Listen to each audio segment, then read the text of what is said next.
Eh bien donc, je suis avec Madame Sophie Debrosse. On ne s'est pas vu depuis l'année dernière, depuis les dernières élections Depuis juin, législatives. oui, c'est ça, depuis juin 2022.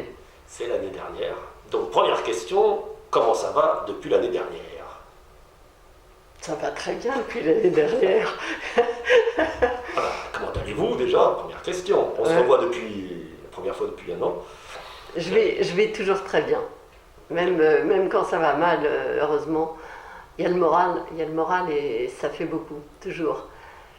Et puis c'est une belle année avec plein de belles choses. C'est ça, c'est l'année de la reprise. Fini les restrictions sanitaires depuis un an justement, d'ailleurs au mois de mars. Exactement. Enfin, point de vue travail, tout dépend dans quelle entreprise on se situe.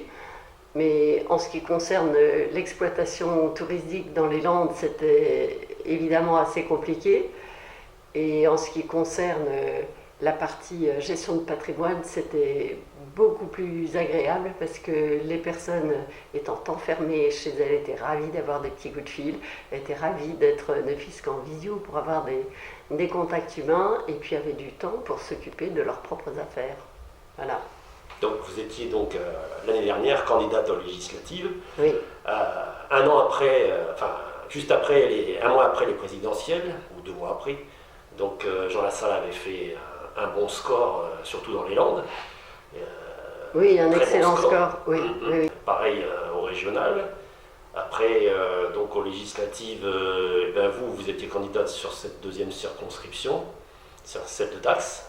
Vous y habitez, vous y travaillez. Donc qu'est-ce que vous avez pensé, vous, de cette campagne, puisqu'on n'a pas eu le temps de faire le bilan de cette campagne et du score, vous avez presque fait 5%. Donc, oui, à quelques chouilles après, j'avais fait 5%.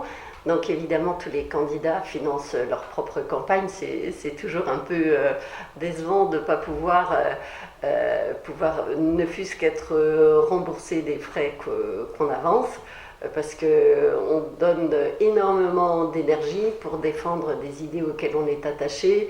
On fait des kilomètres dans ces circonscriptions des Landes qui sont énormes.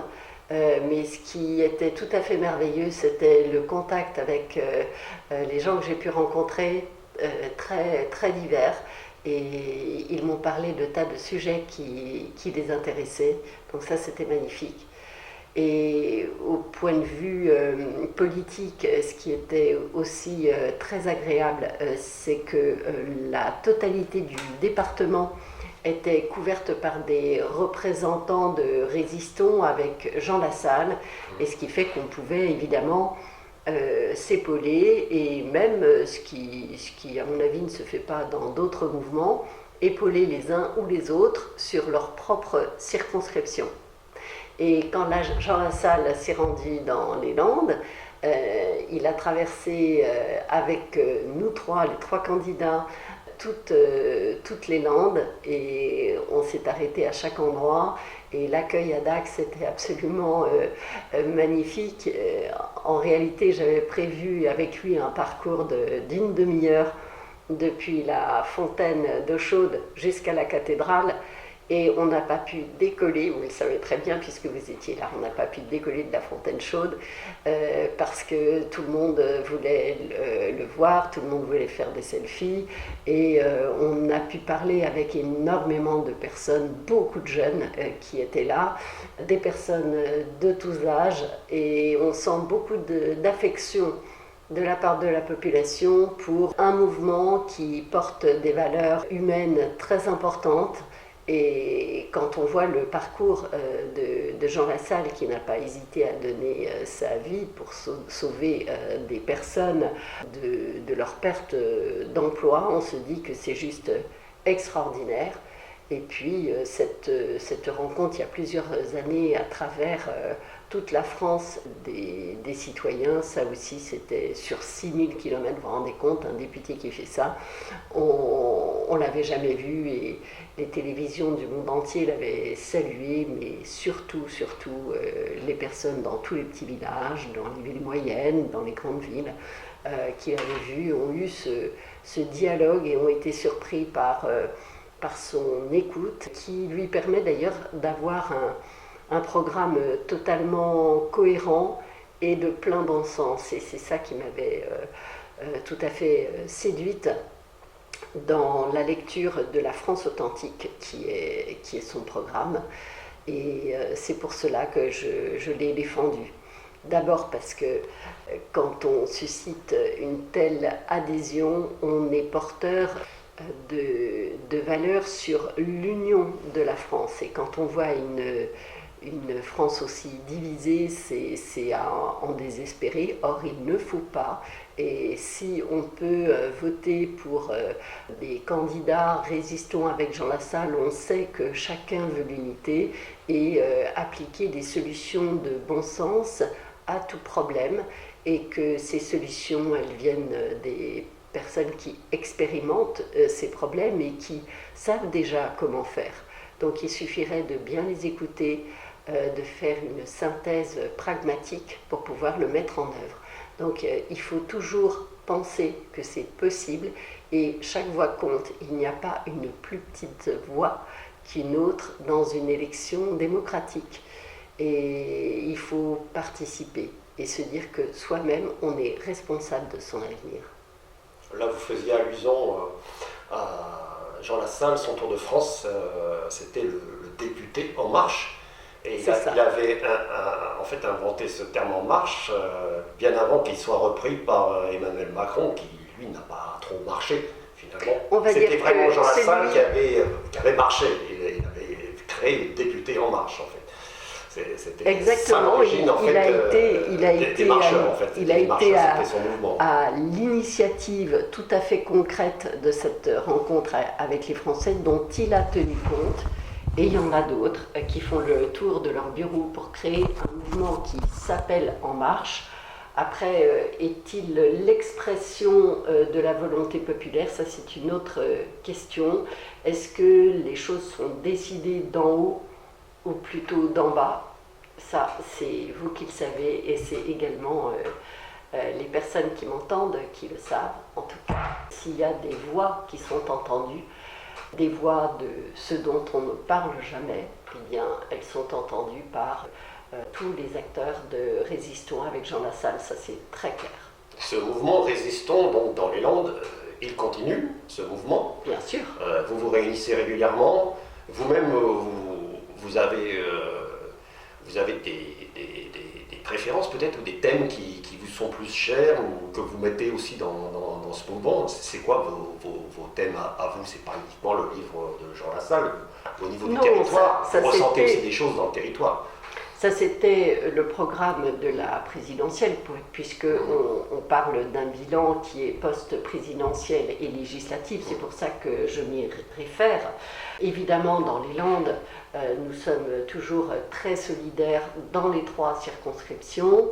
On se rencontre régulièrement et on a mis en place des permanences, que ce soit présentielles, visio ou téléphonique, de telle sorte que tout le monde puisse prendre contact avec nous et nous faire part aussi de leurs idées sur telle ou telle problématique.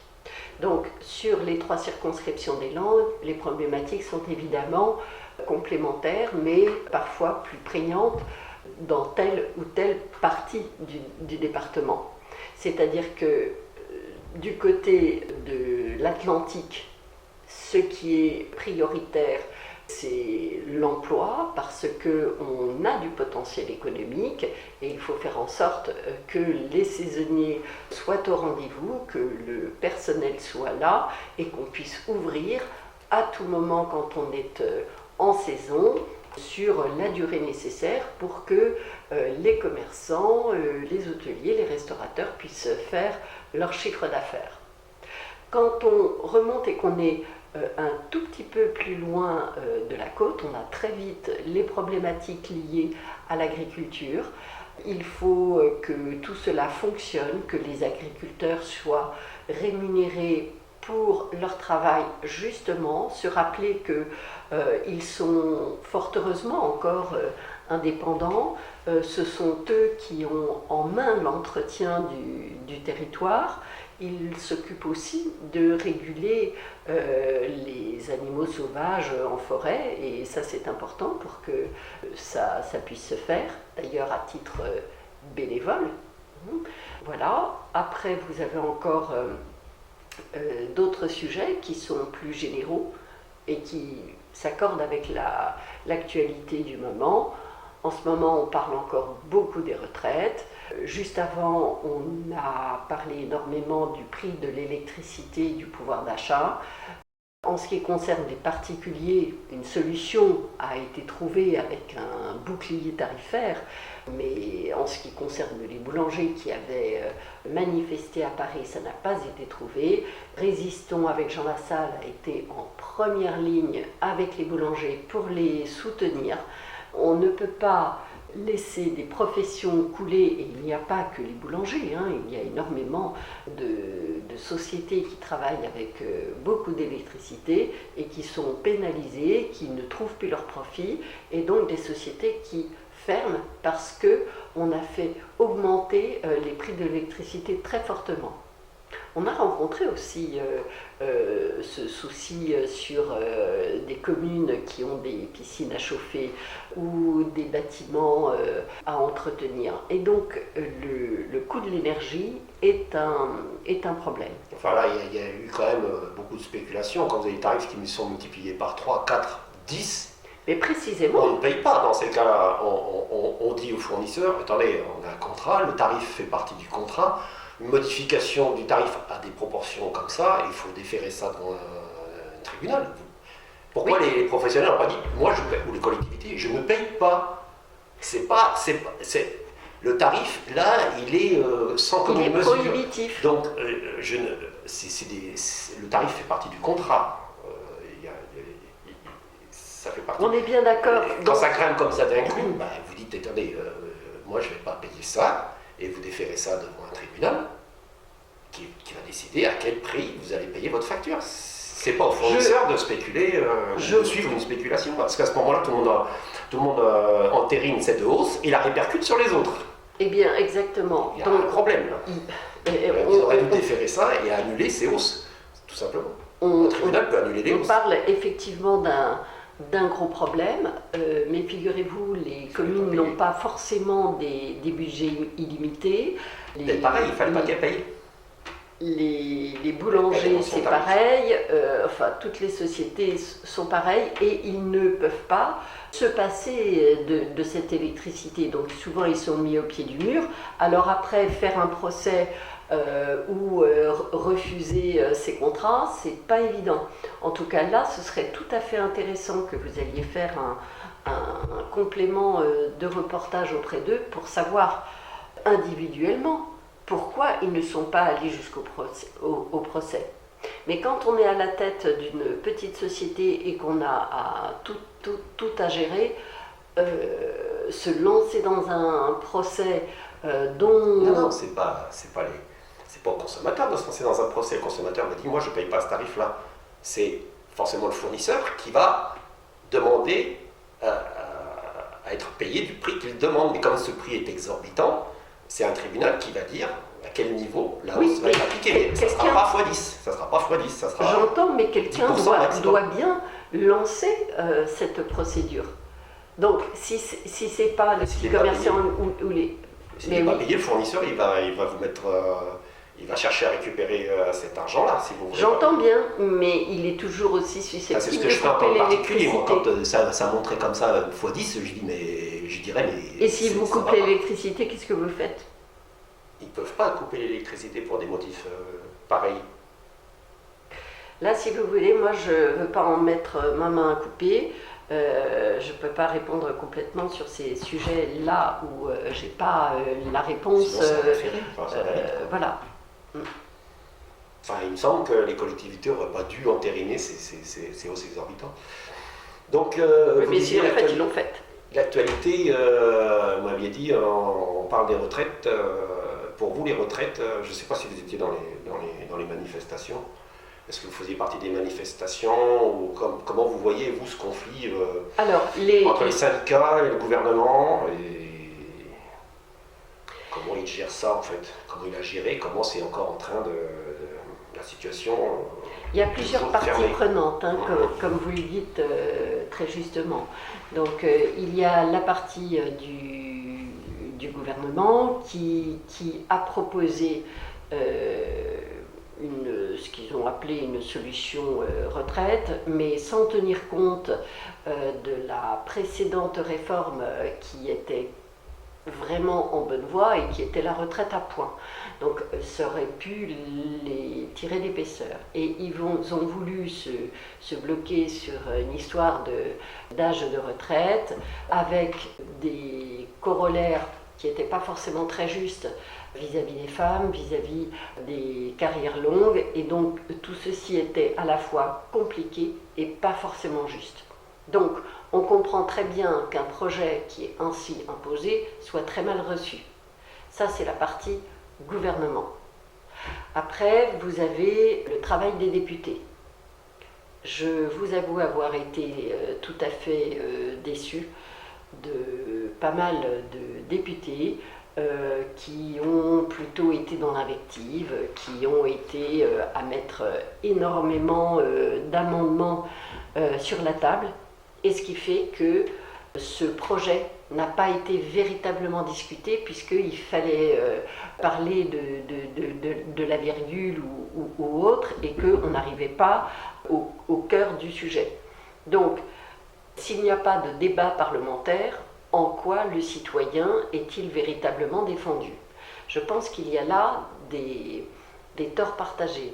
Donc, si on ne peut pas fonctionner dans la concertation, et qu'on est toujours dans un rapport de force, évidemment, ça n'est pas bon.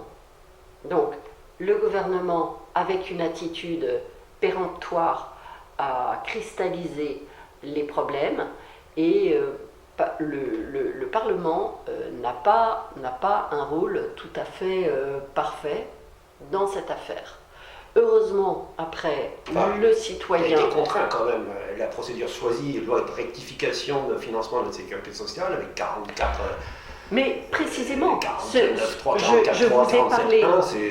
C'est pas une procédure, on va dire, courante pour une réforme pareille. C'est pas courant, c'est pas correct. On contraint les débats, des temps limités.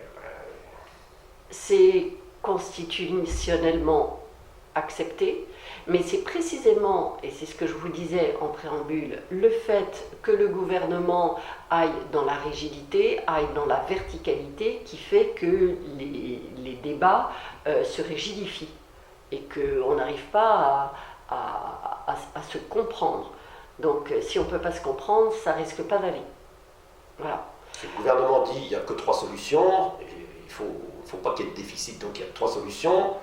Soit on baisse les pensions, il ne veut pas, soit on augmente les cotisations, il ne veut pas, soit on cotise plus longtemps.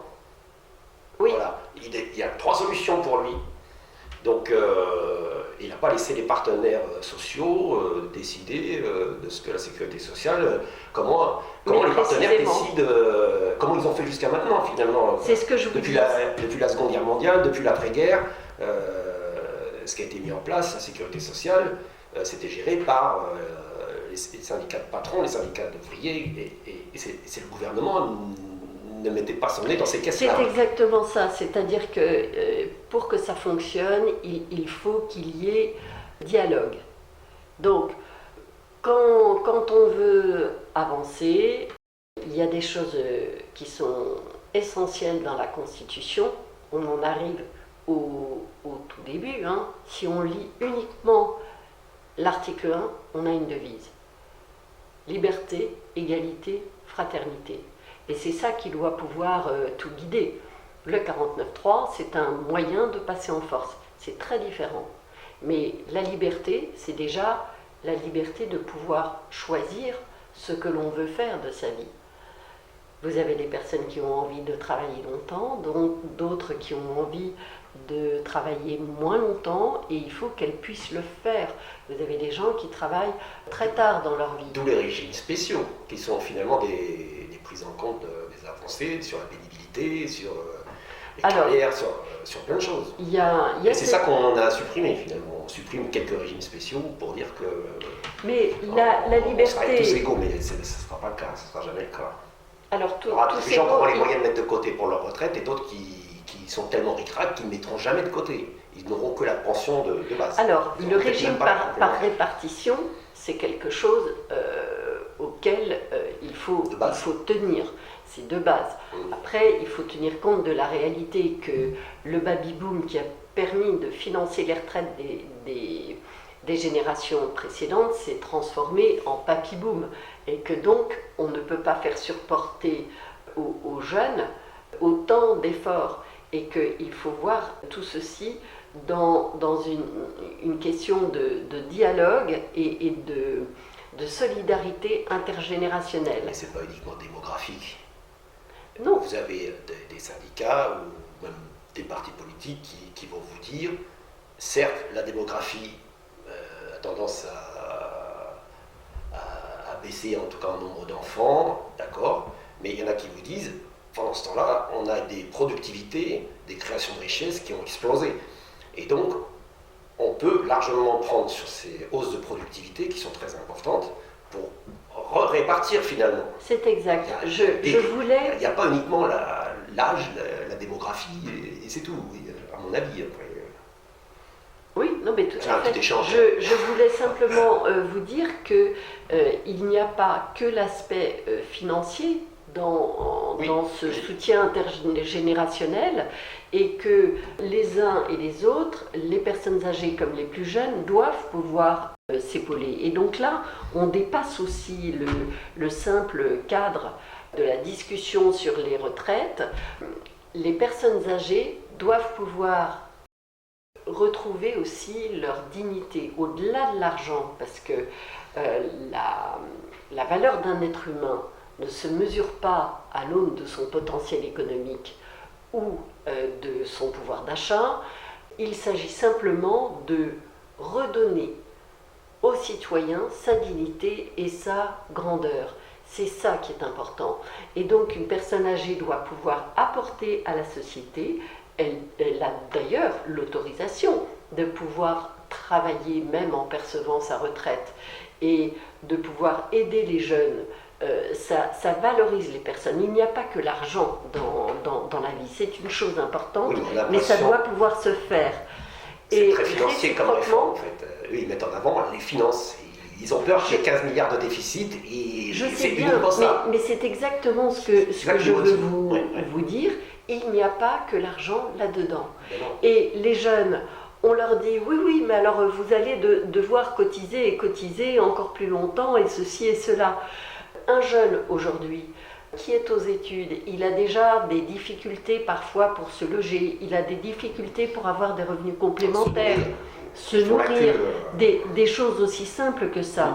Et quand on fait une sorte de lien, on crée un lien entre les générations, on peut avoir très bien, et ça se fait, on a une expérience à Toulouse tout à fait réussie, on peut avoir des liens entre les jeunes qui sont hébergés, par exemple, chez des personnes âgées, ils leur donnent un petit coup de main, mettons, pourquoi pas, sur l'informatique, ou ils leur font des repas, et puis de toute façon, ils parlent ensemble. Donc, et les générations s'apportent réciproquement. Et les réformes doivent véritablement être au-delà du simple aspect financier. Comme je vous le disais tout à l'heure, ce sont les valeurs à mettre au cœur de tout. C'est ça qui doit prédominer dans une réforme. Et donc, par rapport à la durée de cotisation, est-ce que c'est une histoire de 64 ans, de 65 ans, de 60 ans, enfin, véritablement un âge précis, tout le monde n'est pas constitué de la même façon. Tout le monde n'a pas les mêmes envies, les mêmes objectifs de vie. Vous avez des personnes qui aspirent à se retirer plus tôt, elles sont fatiguées, elles sont usées et elles ont envie aussi de profiter de la vie. et d'être en bonne santé à ce moment-là. Et vous avez d'autres personnes qui sont ultra passionnées de leur travail, qui peuvent continuer de l'exercer et qui veulent aussi transmettre aux plus jeunes. Et donc, ceux-là aussi, ils peuvent poursuivre plus longtemps. Chacun a sa carte, c'est ce que je vous disais, la liberté. Après, toujours à se référer sur cet article 1 qui me paraît quand même beaucoup plus primordial et qui est connu de tout le monde dans cette Constitution, c'est la fraternité. Et la fraternité, on en a parlé tout à l'heure, cette solidarité entre les générations, mais pas que, aussi avoir certaines harmonies entre les différents systèmes et que les uns ou les autres ne se disent pas il y a vraiment de l'injustice. Et donc, cette réforme était mal ficelée au départ. C'est mal amené, mal expliqué, et plus expliqué, plus les gens ils étaient contre. Donc finalement, si les gens ne comprenaient pas, c'est qu'ils n'étaient pas, ils n'avaient pas compris. Mais finalement, plus ils expliquaient, et plus les gens comprenaient, et finalement ils étaient contre. Donc il y a bien quelque chose qui ne va pas, c'est mal amené, c'est mal ficelé. Mais plus on complique, forcément c'est mal compris. Mais comme disait Nicolas Boileau, tout ce qui se conçoit bien s'énonce clairement. Et les choses pour le dire viennent aisément. Et vous auriez fait, est-ce que résistants, des députés étaient résistants à l'Assemblée nationale à ce moment-là, ou même en dehors de l'Assemblée nationale, les gens de résistants, comment ils auraient amené la chose? Est-ce qu'ils auraient fait une réforme contre la totalité des syndicats, par exemple? Comment vous pouvez faire une réforme quand vous avez tous les syndicats contre? Mais ça n'est même pas envisageable, puisque je vous ai dit que le principe des résistants avec Jean Lassalle, c'est précisément écouter les uns et les autres pour pouvoir construire une retraite appropriée, enfin une solution appropriée. Madame Borne a dit qu'elle avait écouté, mais le problème c'est qu'il reste dire sur la qu'on limitage. ou écouter, il y a vraiment une très grande différence. De même que marcher dans son bureau ou marcher sur 6000 km, il y a une véritable différence. Ou bien quand vous faites le tour d'une usine qui va fermer en disant oui, je vous comprends très bien et je vais faire quelque chose pour vous, et aller, comme je vous le disais tout à l'heure, jusqu'à faire une grève de la faim pour sauver des gens, il y a une différence, mais alors c'est le jour et la nuit. Donc, entre les mots et la réalité, il faut faire la part des choses. Et c'est pour ça que chaque citoyen doit pouvoir s'engager, s'exprimer et dire les choses telles qu'il les pense pour qu'on puisse les écouter. Et de l'autre côté, le gouvernement qui, ex cathedra, décide des choses, les complique à plaisir pour qu'à la limite on n'y comprenne plus rien, comment voulez-vous qu'il y ait une zone quelconque d'acceptabilité? Mais ça n'est juste pas possible. C'est une réforme financière qui, par contre, touche la vie des gens, puisqu'on touche à la vie des gens. On leur repousse de 2 ans, voire 3 ans, le départ à la retraite. On touche à la vie des gens, mais eux, ils y voient juste une réforme comptable qui va permettre d'équilibrer un budget dans quelques années. Donc, c'est ça. Vous voyez que ça touche la vie des gens. Donc, bien sûr, mais ça n'est pas parce que il y a un volet financier. C'est amené comme ça, comme une rectificatif de sécurité sociale. Voilà, il faut plus d'argent, donc on va prolonger de 2 ans, ou 3 ans. Alors, il est vrai. Point barre. Il est vrai que l'argent a sa part. Même si, je vous disais, c'est l'humain qui prédomine, il ne faut pas oublier les sujets financiers. Donc, ça n'est pas forcément absurde que de présenter une réforme de la retraite, mais il faut qu'elle soit claire, il faut qu'elle soit acceptée de tous, et il ne faut pas déchirer la société française sur un sujet pareil. Voilà. Vous auriez eu des pistes de réflexion? Alors oui, tout à fait. Est-ce que vous auriez pu tomber d'accord avec certains syndicats réformistes peut-être? Comme je vous disais, poursuivre la réforme qui avait été bien engagée sur la retraite à point et conserver le régime par répartition, ça me paraît clair.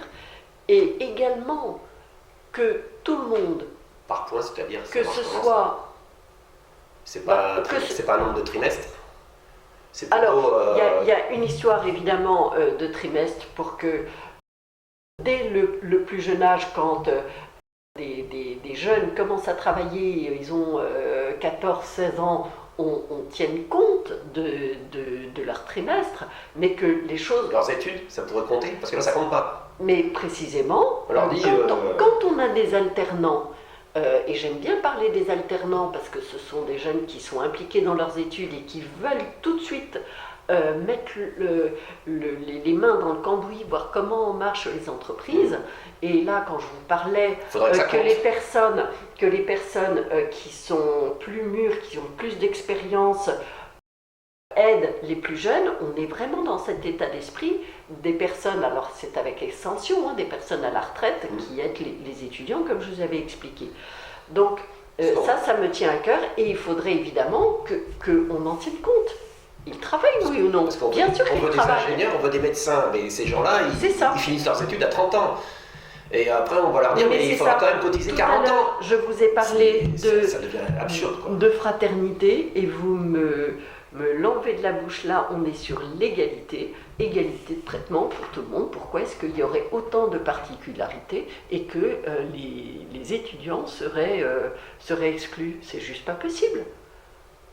C'est pour ça que... Vous faites un peu d'études, vous travaillez plus longtemps, vous faites beaucoup d'études, vous travaillerez un peu moins longtemps, mais vous aurez amené ce qu'il fallait, des médecins, des ingénieurs, tout ce qui et est pourquoi ils partiraient à 75 ans voilà. C'est ça. Parce qu'ils ont fait trop d'études. Ben, non, on veut des gens diplômés. C'est tout à fait injuste. Exactement. Oui, d'accord. Voilà.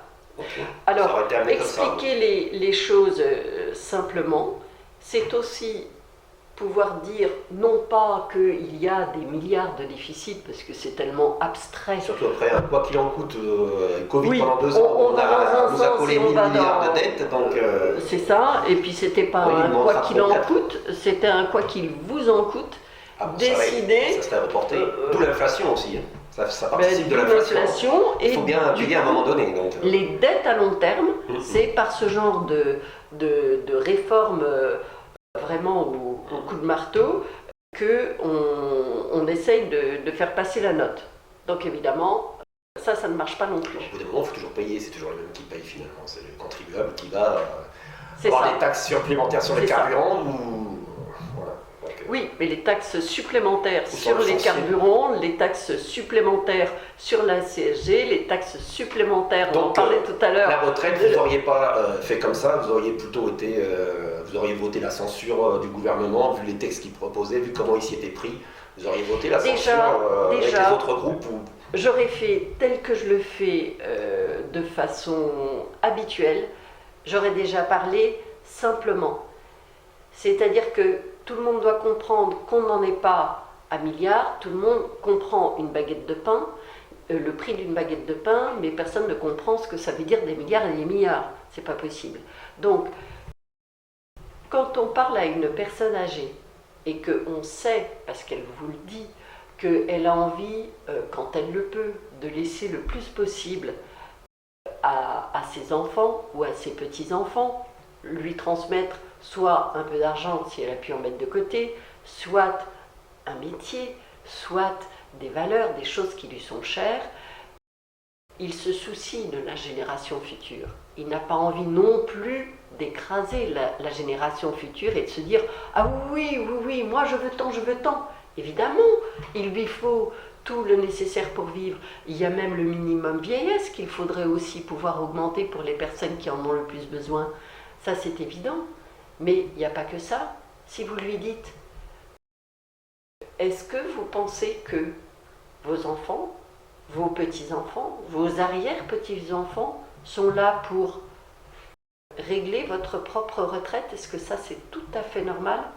Il vous dira, non, puisque j'essaye, moi, de leur laisser un peu quelque chose. Et donc, quand on revient au principe de l'impôt, tel qu'il était pensé par Tocqueville. Donc, vous voyez, ça fait un certain temps. Il me disait, il y a l'égalité de l'impôt, mais c'est pour tout le monde. Et il n'y a pas d'égoïsme possible d'une catégorie quelle qu'elle soit, vis-à-vis d'une autre catégorie. Il n'y a pas d'égoïsme possible d'une génération vis-à-vis d'une autre. Et je sais que les anciens et les plus modestes, une fois de plus, ont besoin de retraites revaloriser, mais je pense aussi que ceux qui ont de fortes retraites pourraient faire un effort aussi, au sens inverse. On ne peut pas Eux, ils peuvent écraser, compléter, ils auraient peut-être moins de base, mais on ne peut peut-être pas plus de compléments. écraser notre futur, notre jeunesse et notre futur.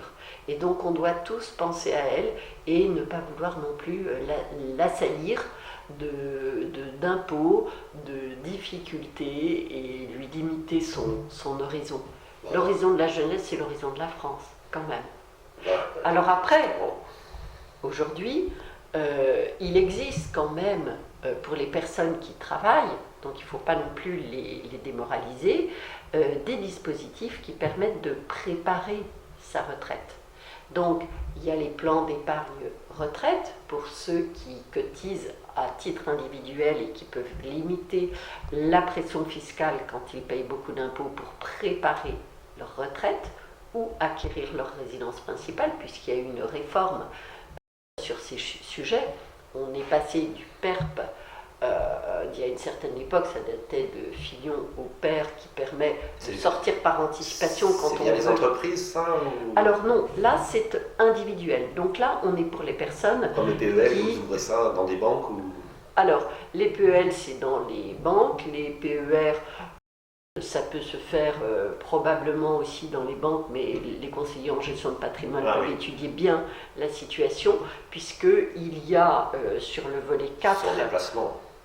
Alors, d'abord, il faut étudier l'avis d'imposition, parce qu'il est indiqué, et ça peu de personnes le savent, il est indiqué les plafonds de retraite utilisables par les contribuables.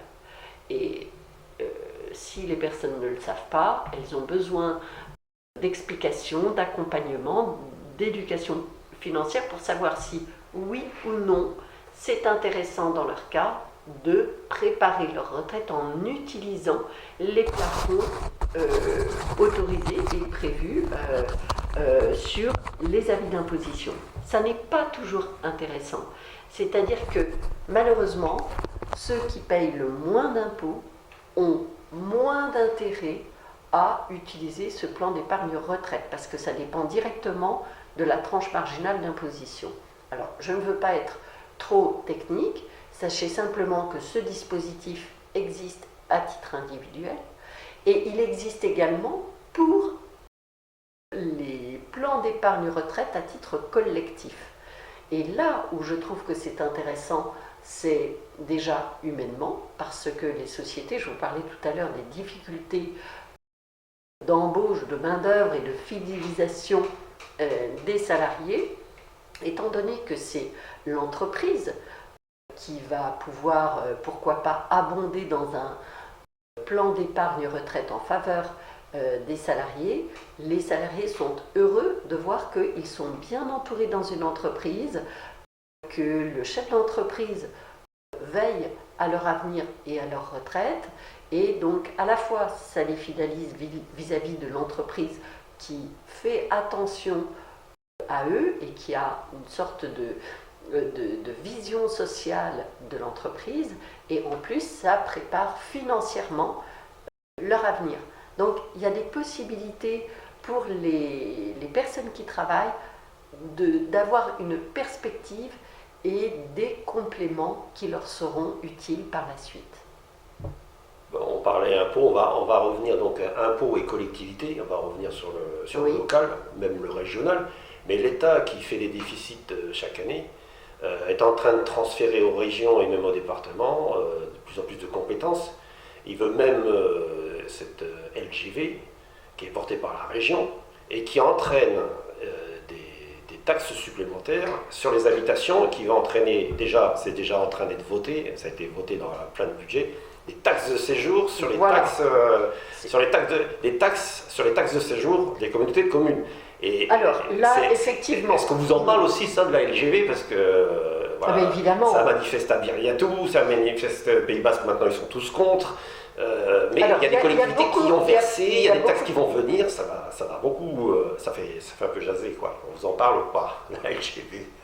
Vous pensez bien si on m'en parle. On m'en parlait déjà pendant les législatives. Je me Ça fait 30 souviens d'une Virginie, elle s'appelait Virginie, qui était sur une région très verte. Elle voulait aménager en bordure de forêt, à côté d'un étang, un PRL.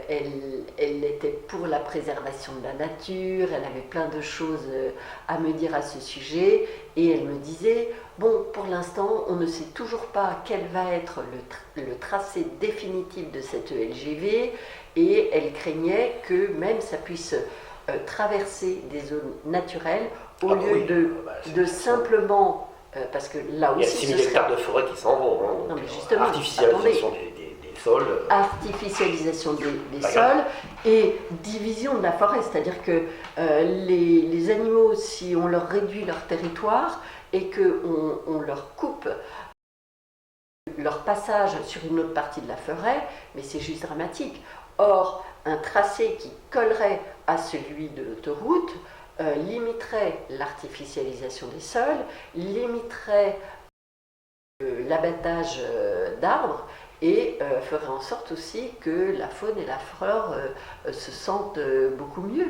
Les animaux ont besoin de calme, les forêts sont là pour faire respirer la nature, l'être humain en a besoin et il faut s'acclimater au calme de ces régions.